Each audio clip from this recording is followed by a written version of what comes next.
Hello and welcome to Banking Transformed, the top podcast in retail banking. I'm your host, Jim Marous, owner and CEO of the Digital Banking Report and co-publisher of the Financial Brand.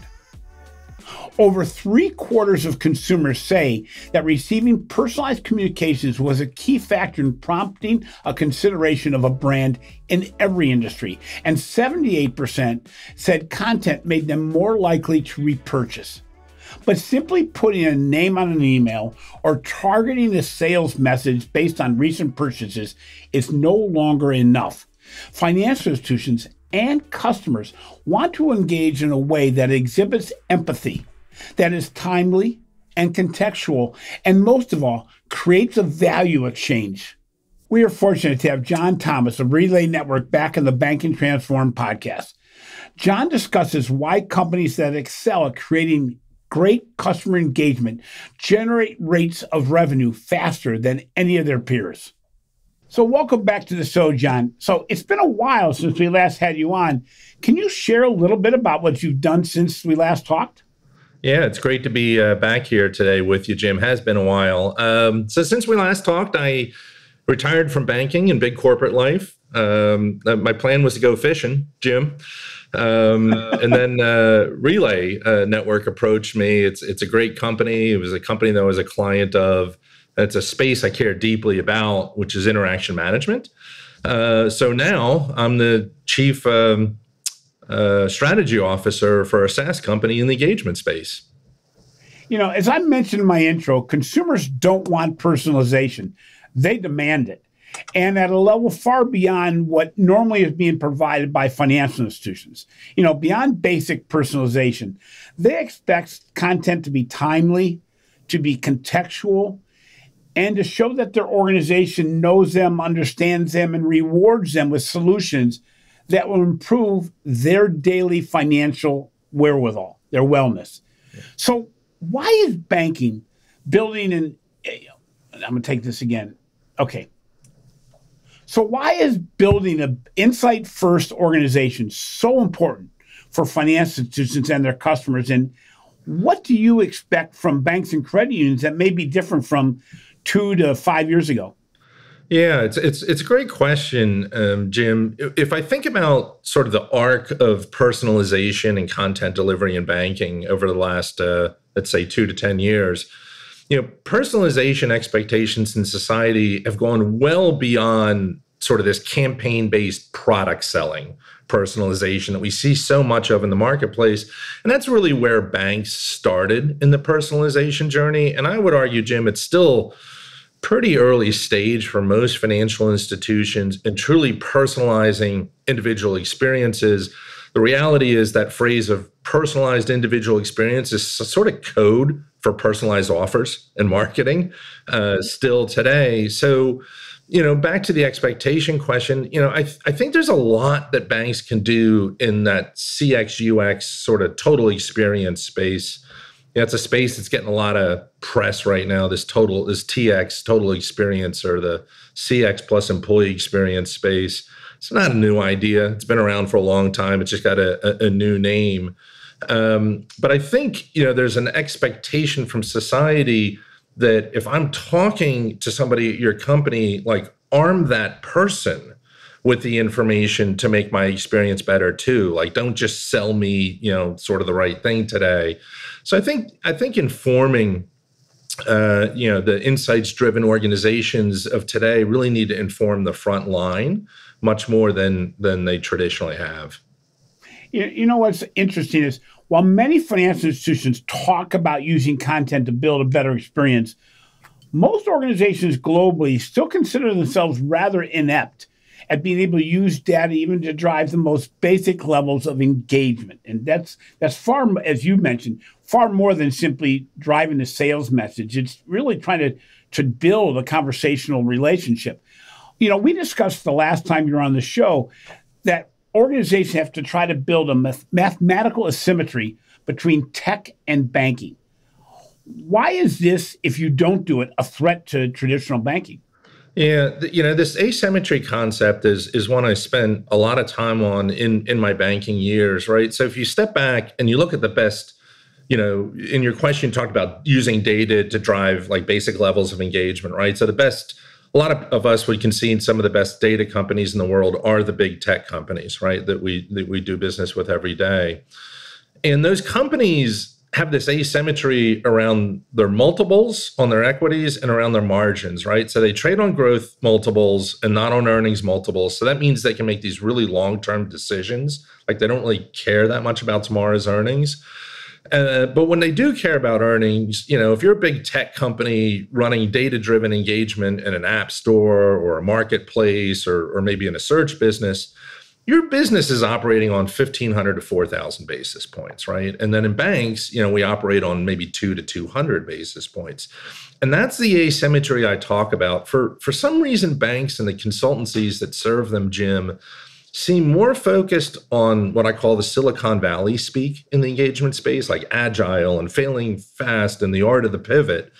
And they're sort of not paying attention to the macro force that leads to that different motion in tech and that different decision-making process in tech that's very, very long-term.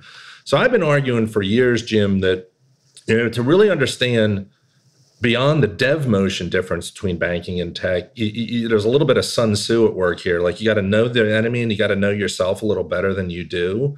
That's really important in competing if you're a bank competing with tech, particularly big tech. I don't know that my comments apply as much to fintech, Jim.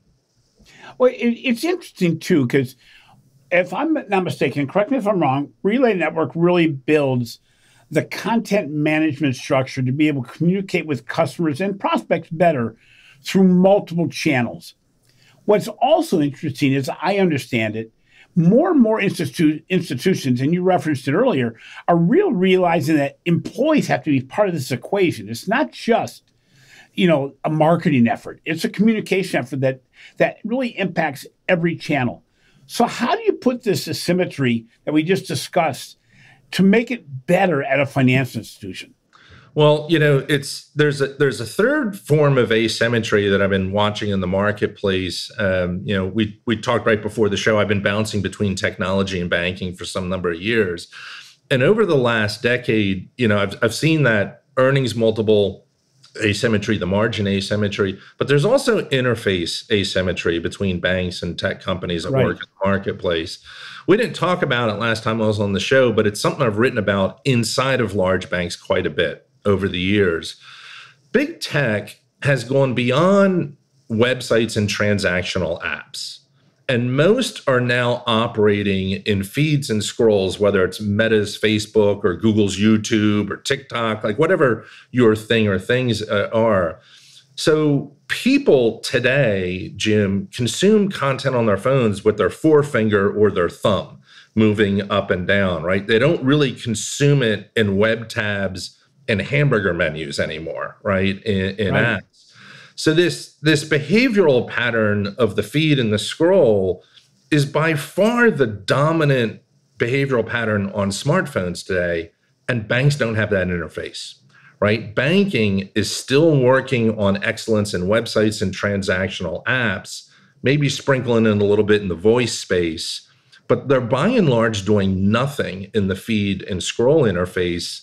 But big tech has realized that's where content consumption happens. And it really has been that way for the last 5 or 10 years. How does Relay help a financial institution achieve this? Well, I think, there's a couple of things at work here. One of the first things we have to do is sort of help banks first understand that interface asymmetry and sort of why they should care about it, right? Because it's not actually top of mind to most banks, right? Again, they're thinking about their apps, they're thinking about their websites as they should. So let me just throw some stats at you, Jim, and they're pretty compelling stats. And so the first step we do to help the banks is understand, like, you're not actually playing in the interface your customers enjoy the most. Globally, 88% of smartphone users use feeds and scrolls. In the US, we've got 335 million, 340 million people in the US. 302 million of them use feeds and scrolls. So in the US, it's almost 100% penetration, like, of age. So deep penetration in this space. And then the second thing is you look at the usage stats, like The average American uses 7 different feeds a month. Daily usage is measured in hours, not minutes. There's no group over the age of 25 in the US that doesn't use this interface at least 55 minutes a day. No group. That includes mom and grandpa and great Aunt Tilly, right? There's no group. And then there's a massive influence on buying behavior. There's a whole bunch of stats, Jim, in the feed format that are compelling. But here's the one that really sort of shakes me awake and the banks awake. In 2022, ad spending in feeds became larger than ad spending in all paid search marketing combined.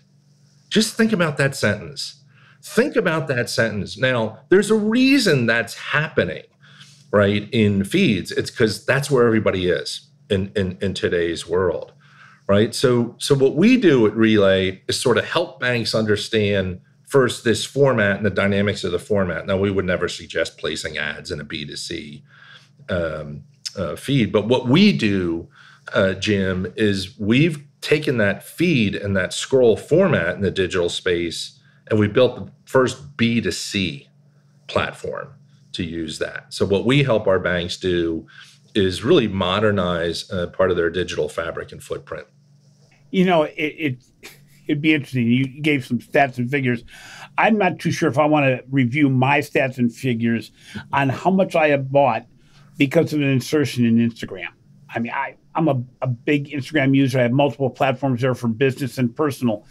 But also, I'm realizing that my listening devices, be it my Alexa device or my Siri device or my phone, whatever, it is always on to the degree where I mentioned something and it just seems to pop up. But it's for my benefit. Yeah, it's a little scary at times. But the reality is, if you can move me down the purchase funnel from the perspective that I was at least interested in it beforehand, I'm better off. And you know, this all makes all kinds of neat sense, especially you and I both have a marketing mind, either forefront or background. And the reality is, this all makes sense. It makes sense, especially for banking, to use all the data they have, despite losing a lot of the payments data they used to have.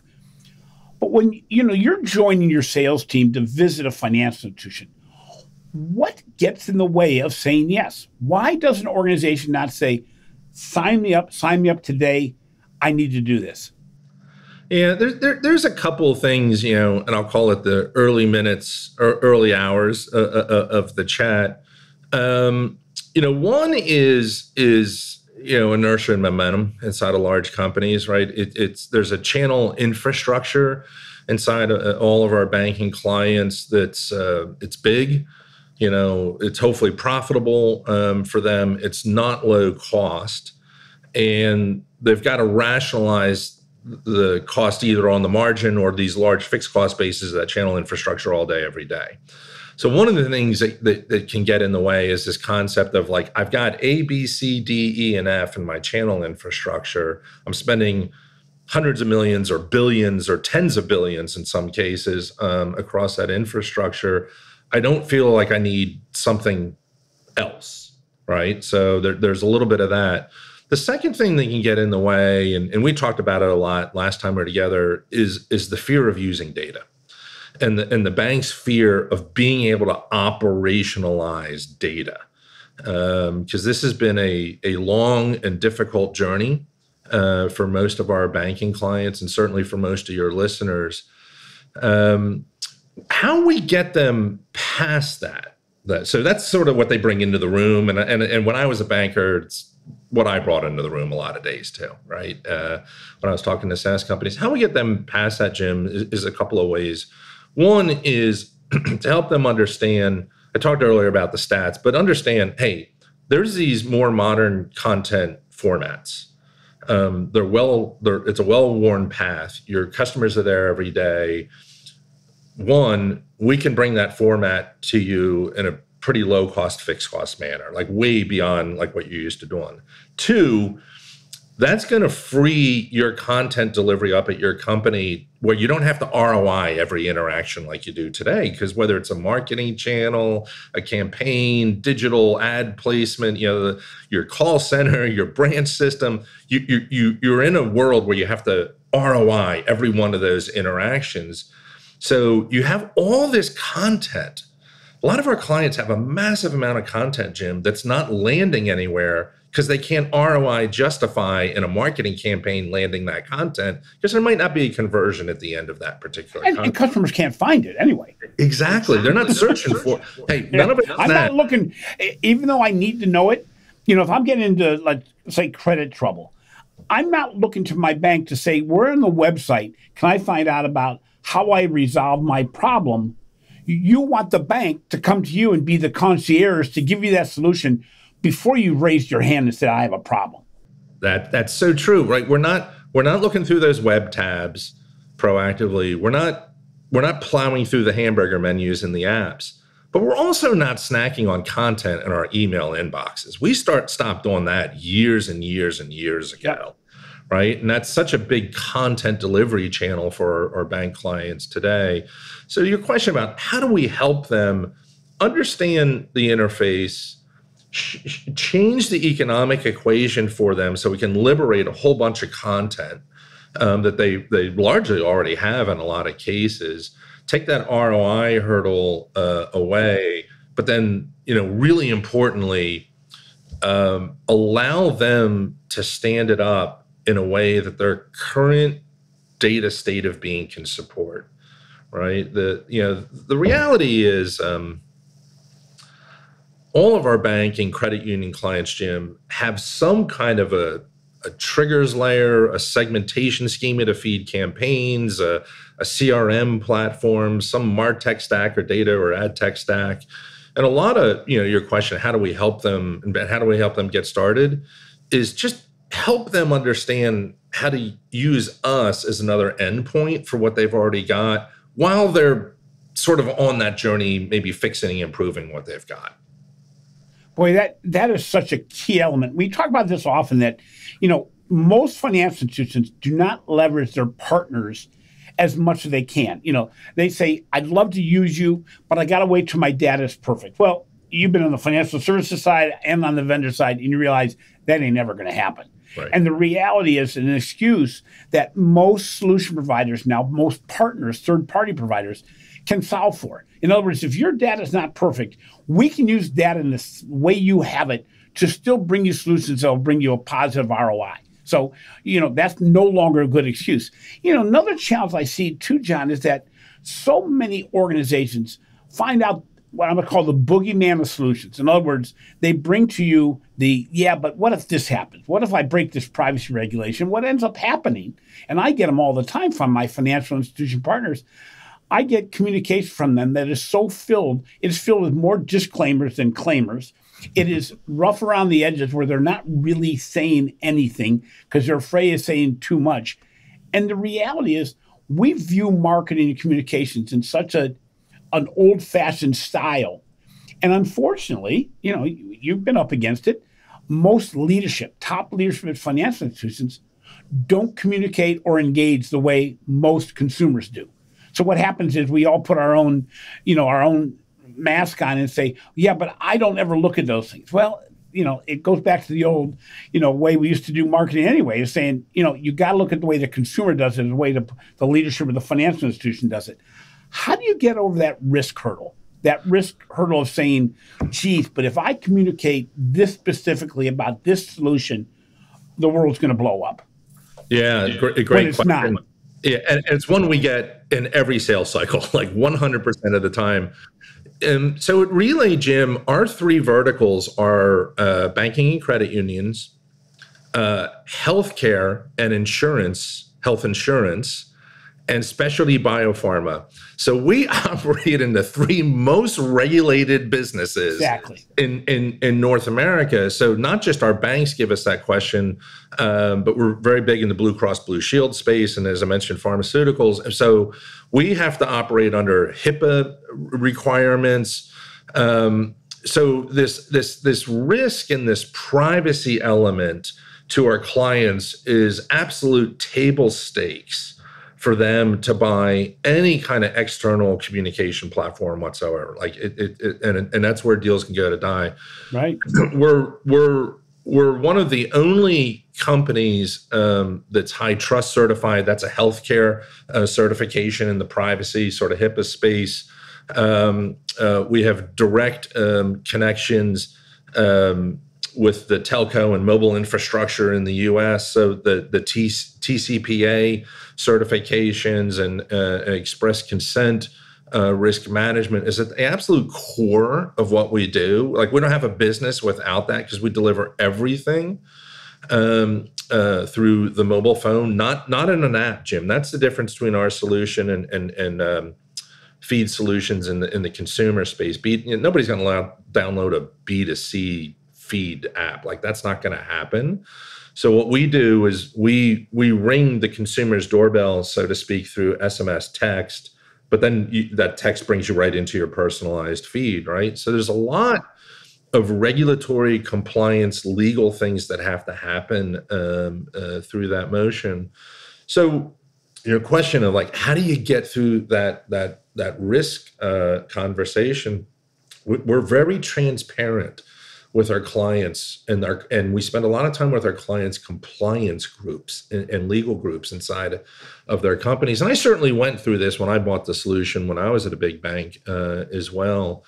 We share with them our processes, the certifications we've got, the protections. And the other thing we do, Jim, is we don't collect a lot of data from our clients. Like, we let the client keep the data. First of all, it's hard for them to move it. And secondly, they get squirmy when they move big parts of data. So we've got a solution that requires very little data movement to operate. And that brings that risk profile that you referenced way down. Well, it's interesting, too, because really what could be the end result is not a legal issue, but in some cases an embarrassment issue. It's embarrassing when my doctor communicates with me about something that wasn't exactly right. But to know he's trying and know he's within the ball field, you get patience. It's not a legal issue. And the challenge is for organizations to realize, if you're looking for a perfect world with the perfect solution at the perfect time and everything else, number one, it won't exist. And number two, you won't do anything. You get caught in that whole circle of confusion. As you're looking at, we're in an economic time of uncertainty, certainly. As you're looking at how organizations should invest in, and I'm not going to even call it marketing, in communication and engagement, how should they prioritize working with a company like Relay Networks to be able to say, here's how we should do things, and here's to the level we should do things. We talked about before the discussion we've had on the podcast here, the issue around, geez, you don't have to buy it all at once. How would you, as a banker, prioritize investment in these kind of communications? Yeah, there's a couple lenses I always put on it when I was inside of banking, Jim, as an executive in the industry. One was, and you alluded to it a minute ago, priority one is to be where your customers are and be in the format that your customers prefer, right? So you have to embrace that concept that my channel interaction fabric may be really good and really resilient and really performant and lots of great, but it's probably incomplete in today's day and age in terms of where the people I serve like to consume content. So first, you got to prioritize like this sort of format destination space. The second thing, and we talked about this last time we were together, like never prioritize building it, buy it. Like, do not build this stuff, buy it, right? But buy it in a motion that allows you as the bank to sort of manage down that risk profile, but also manage down the financial investment and sort of the amount of belief you need to have in these new channels, in early days and early months, right, of these new formats. And we think we've got a really nice solution in solving that economic challenge for the banks, because your prioritization question, like you get into these ROI calculations in every single initiative inside of a bank, right? And that racking and stacking and prioritization exercise, it has two dynamics at most banks. One, maybe a third. One, ROI, Two, there's usually a strategic overlay, like you've got a belief in moving in a direction. ROI almost always trumps that. Or three, in some cases, we have to do it for regulatory or compliance concerns, right? You want to make your decisions up in one and two and spend as little time in three. So I think, the prioritization question is, hey, there are interfaces that tech is using with my consumers. There are interfaces my consumers are using all day, every day. I don't have it. How do I look at an ROI and a low cost of entry solution to sort of get into that space? And then the question that always sits behind that at banks, right, Jim, is, okay, let's buy the economic thesis of this additive channel in my channel fabric. How am I going to use it? Like, what are the use cases, or what are the problems I can solve with this new solution? And that's really where the big successes come with our clients, and where the bigger ROI calculations come. You just brought up two interesting points. Number one, scalability. So we feel that scale and speed are two important items here. So if I'm going to work with Relay Network, can I buy what I'm going to call a partial solution? In other words, not buy everything you offer, but offer it maybe on specific channels or with specific product lines. Can I buy something pared down that will be able to be implemented fast and at scale? Yes, and let me explain on how some of our clients do that, and sort of when they buy, I'll call it the partial answer, Jim, to your question. Like, how do they achieve success inside of that envelope? So, I mentioned earlier, we're the first company that took that feed format in the B2C communications, right? We ring the consumer's doorbell through SMS text to the mobile phone. It brings them into a personalized branded feed. So your bank, it's Jim's feed at Jim's bank is the actual experience inside of this thing. So now, if you think about just feeds and scrolls, there's almost an infinite number of uses to your question of like partial versus buying the whole enchilada, where a lot of our clients in banking start, and we actually see the same behavior in healthcare too, Jim, is they start with onboarding. Our clients have found that a personalized feed-based onboarding journey, as opposed to, I'll call it an episodic email onboarding journey, right, which we've all experienced, works very well for them. And they see very substantial lifts across a number of dimensions, Jim, in that solution. Deposit account funding in new accounts, debit and credit card activation rates on new accounts, spend and usage, early days, weeks, months on book, direct deposit enrollment, mobile app download, mobile check deposit. So when our clients come to us and they're like, hey, I really have this onboarding problem. I'm not really landing it through email. It feels really disjointed. Help. That's, I'll call it, a partial solution that we've had a lot of success with. They've also found, some of our clients have found that the feed platform is a great way to land some of this deep content they have in their hero products. We see this in the card space in particular, Jim. So if you think about maybe the cards in your wallet, the cards in my wallet, there's a lot of these hero sort of travel and rewards products in the marketplace. And there's a lot to that. We might buy it for the 100,000 miles or this thing or this airline currency or whatever. But there's so much in those hero products that sort of goes unlanded. So we're seeing some clients say, hey, I've got, in some cases, $1 billion investment, right, in my hero card product, and nobody knows what's behind it, right? So they'll use a feed as a great way to talk about,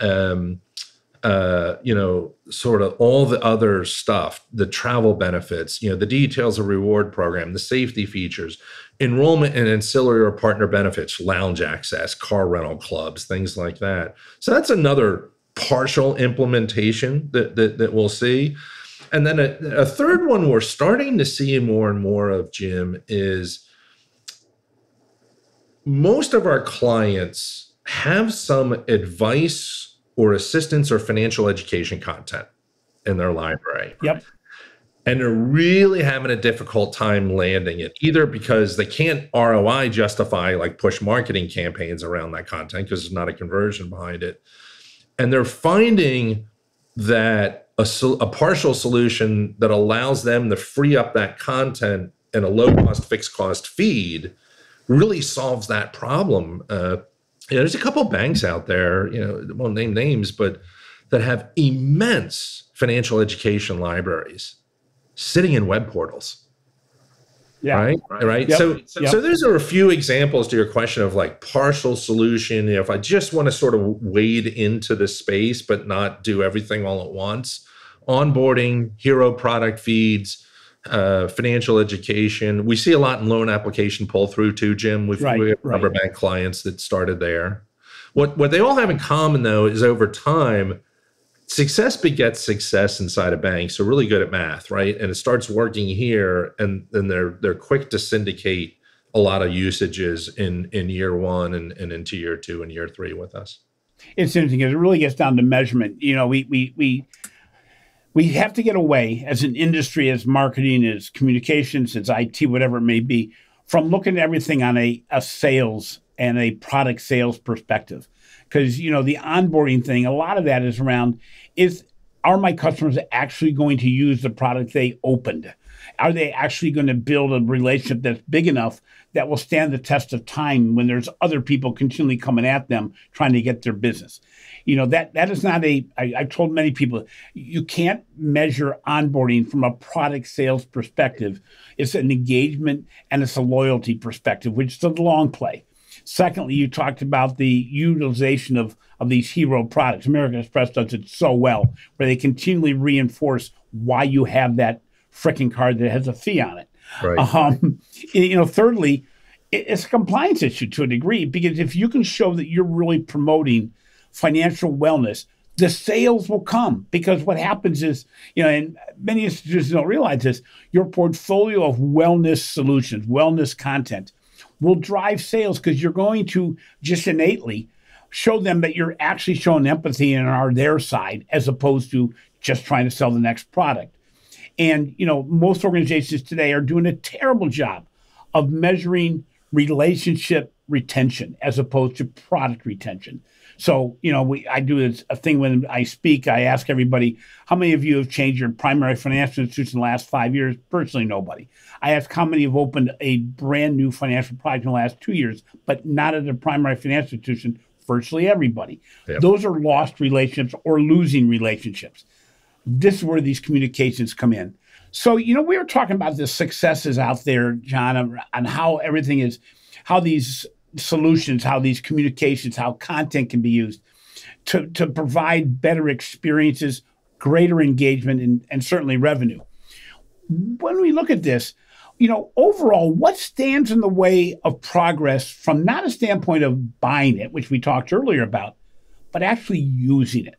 We see so many of these solutions that get bought, but then don't get deployed the way that they are intended to be deployed.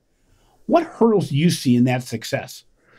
It feels like data is always number one, in banking with so many different engagement, MarTech, ad tech, communication type of buys, or banks feel like they get that first use case right, and they really struggle from a data and insights perspective to sort of syndicate that in the use cases 2, 3, 4, and 5, right? So that's pretty common across the industry, and I've certainly experienced that in my time in and out of the industry. I think what's helpful to that question of like what stands in the way of progress. I think when banks think about some of these modern interfaces that are either out there in the market in a big way, like feeds, and then some that are emerging, I think it's useful to think about their journey in two ways. One is, there's a body of work around modernizing my interface with the data I have right today and the data I can operationalize. And then two, I'm already on a journey to improve my data and insights prowess over time. And I'll I'll use that prowess in these new interfaces down the road, but I don't have to solve for all of that on day one. To the question of what stands in the way. So often I've seen bank executives try to be perfect right out of the gate. And you got to be perfect and you're perfect on regulatory and compliance, reputational issues. Like that's a price of admission in the industry, but you really don't on the data side. So I think, for banks to get out of their way to the question, like, how do I get out of the way to having success? Start easy. Start with your existing triggers layer or your CRM platform, or if you got some kind of recommendation engine or an insights engine or a campaign engine, like start there and embrace this concept that I'm going to modernize my interfaces a little bit. And it's an and in the interface, Jim. It's not an or. Right. And then find providers, and this is one of the big things Relay does in the feed space, find providers that can help you with intelligence specific to that channel, right? So we have a lot of data on how people use B2C feeds, right? We're the only company that's got that database. So little things like understanding what time of day, what day of week, the sequencing of messaging, we can help our clients there. So start simple, get out of your own way, like don't seek perfection. And simple in the space I operate in, Jim, can be as easy as treating feed interfaces as a new campaign endpoint in whatever you're doing today. Like that's so simple for our clients to do. So, what Relay does, I understand it. It not just deploys this against the digital feeds, but also can deploy it in a data democratization way across the entire organization so that employees can use this as well. So that really the employees just become another channel to reinforce a message that may have been said. How important is that going to be in banking going forward? I mean, how important is it going to be that everybody in an organization can engage me in something that they know is pertinent to where I am today as a customer? I think it's so critical, right? Like arming the front line in a way that the front line can digest is just such a critical success factor. At the last bank I was at, Jim, I mentioned earlier, like success begets success in banking quite often. When something works, there's always a drive to do more of it and use it in more ways. We stood up at my last bank, feed technology in late 2019, and we knew what happened right after that, right? Early 2020, the world sort of blows up.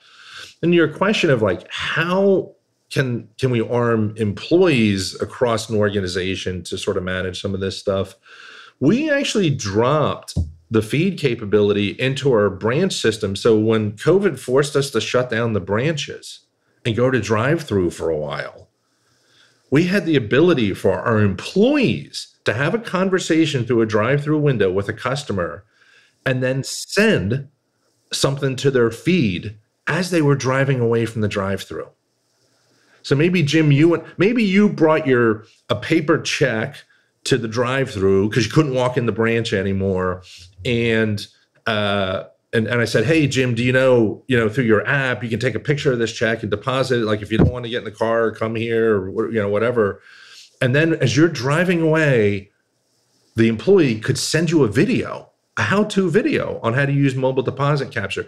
That's just one example, Jim, of how companies and banks can sort of arm that employee base more and more around some of these experiences. And another interesting thing to your question has begun to happen in the last 6 months with some of our clients across industries. We've had some really big clients say, you know what, this is working great with our customers.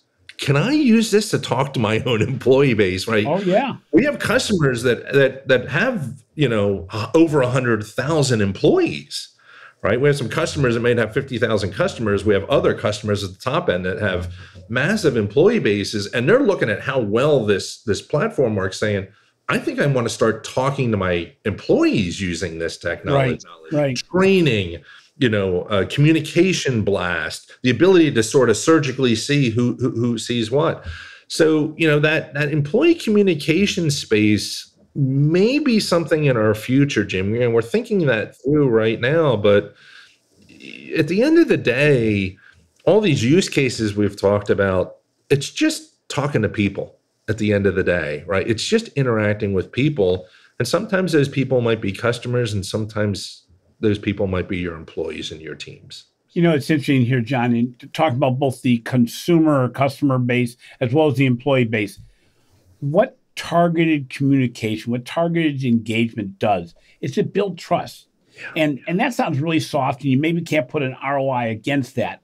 But if I'm leaving an auto teller and somebody tells me, by the way, what you just did can be done in an easier way that will save you time and money, and you do that enough, the person's going to say, okay, I'll try it.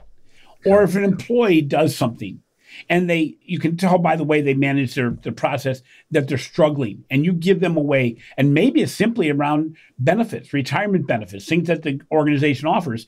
It's hard to touch 400 employees, let alone 40,000 or 100,000 employees with the same messages.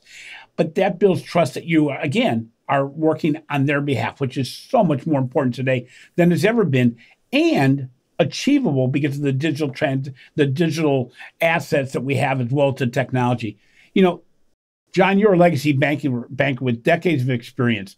What practical advice would you give our audience on how to realistically get started and the next step for interaction interface as it relates to Relay Network?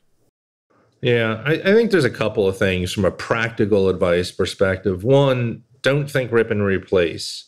What we're doing with our clients across banking, credit unions, healthcare, is we're an additive channel. So I think the best way to get started and think about this, Jim, is look at a B2C feed platform in the short run as a way to fight that interface asymmetry. Big tech's been using it with your customers for 10 years, and modernize your digital footprints and have that interface sit alongside your app and your web portals, right? So think in terms of digital fabric expansion is the first piece of advice I'd give folks.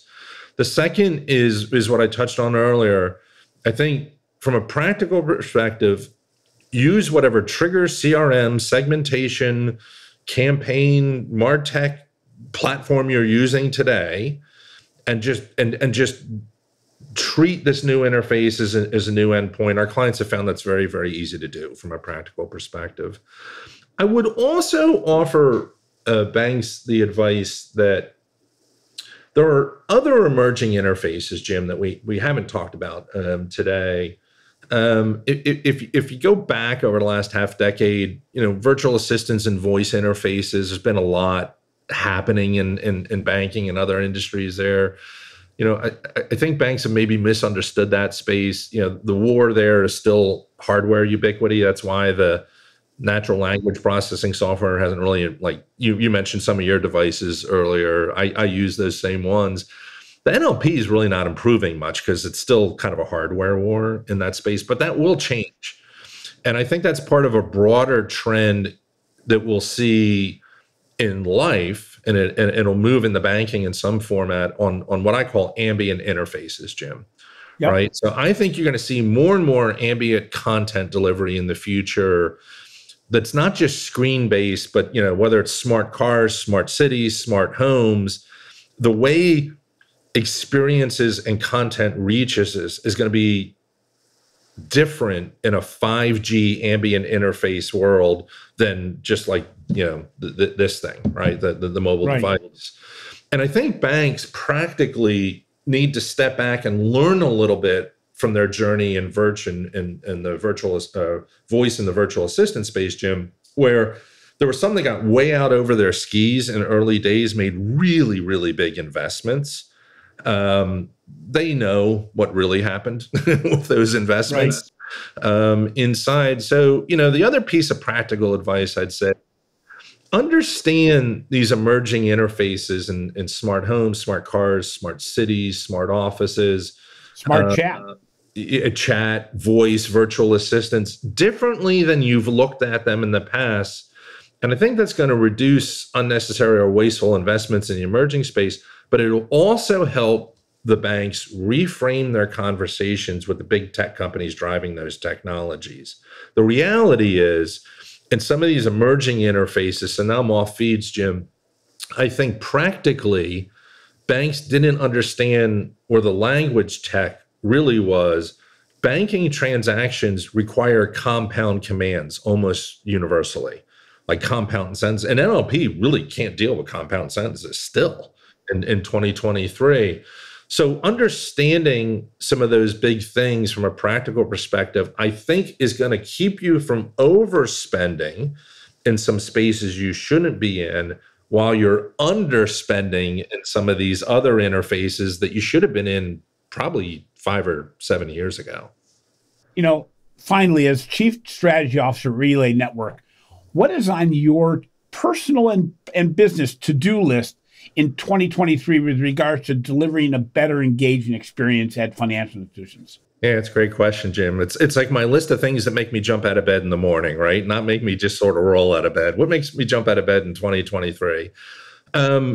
The first thing is one of the topics we touched on. I really think it's important to spread the word on interface evolution. I do think the banking industry has been a little bit slow, sort of post-mobile phone adoption, to really understand where digital interfaces have gone over the last 10 years. So there's a bit of an evangelical to do around, because I think banks play a really important role, that trusted institutional role in society. We need banks to stay in that role. I don't think we should see that to big tech. So that's my first to do. The second is I really want to get more educational assistance content out in the world to the people who need it, Jim. Every stat you look at in America, the percentage of people who can't save, who are living paycheck to paycheck, who can't handle any kind of disruption in their life, these people really need assistance. It is a very large percentage of the American population, and I want to see that content get to the people in a way that they want to access it. That's my second to do, is around assistance and education. And then lastly, I want to help banks in their journey in personalizing experiences beyond offers. Society is so desperate, Jim, for that. I'm laughing because, it's been the underlying theme throughout this whole thing that it's not just about selling shit. I'm sorry, but yeah. It's so true. And I want to see more actual personalized experiences out there between banking and the community they serve that go way beyond those offers. And the reason I want to see that is I know banks want to help people live better and easier lives. They're just stuck in this ROI trap in their existing channels. So, I want my children served by a banking community that really does personalize their experiences, not just the stuff they sell today. Yeah, it's interesting because the sales will come. The problem is, if you drive it from sales, you're actually losing trust instead of gaining trust, especially in a world where the consumer now knows how much you know about them. So if you're simply saying, if this, then that, customers are going to go, you aren't listening. I got to find somebody who does. And sometimes that may just be the marketing message the firm puts out there first, and maybe they're going to be no better at it. But we've got to get better at it. You talk about it with regard to financial education. You talk about it with regard to looking at people that may have some challenges with regard to savings or credit, and to be able to find those cues and help them. But to actually ask that second level question. I talked about once before the fact that when the PPP benefits came out to consumers, a lot of people decided to forego their mortgage payment. Now, in half the cases, I'm just making up the percentage, but in half the cases, because the person couldn't make the mortgage payment. And in another case, they're saying, I'd rather defer the payment and build up my savings. Those are two vastly different people that had the same activity. We've got to ask that second level of question to get that to the core of that. So, John, thank you so much for being on the podcast today. Always enjoy getting together with you, and it's a fun experience. It's been great to be here again with you today, Jim. Thanks very much. Thanks for listening to Banking Transform, rated as a top 5 banking podcast and winner of 3 international awards for podcast excellence. If you enjoy what we're doing, please take some time to give our show some love in form of a positive review. Finally, be sure to catch the recent articles I'm writing for the Financial Brand and the research we're doing for the Digital Banking Report. This has been a production of Evergreen Podcast. A special thank you to our senior producer, Leah Haslich, audio engineer, Sean Roll-Hoffman, and video producer, Will Pritz. I'm your host, Jim Marous. Remember, building engagement is not only a crucial capability, it's one that punches far above its weight, no matter what type or size of organization you work for.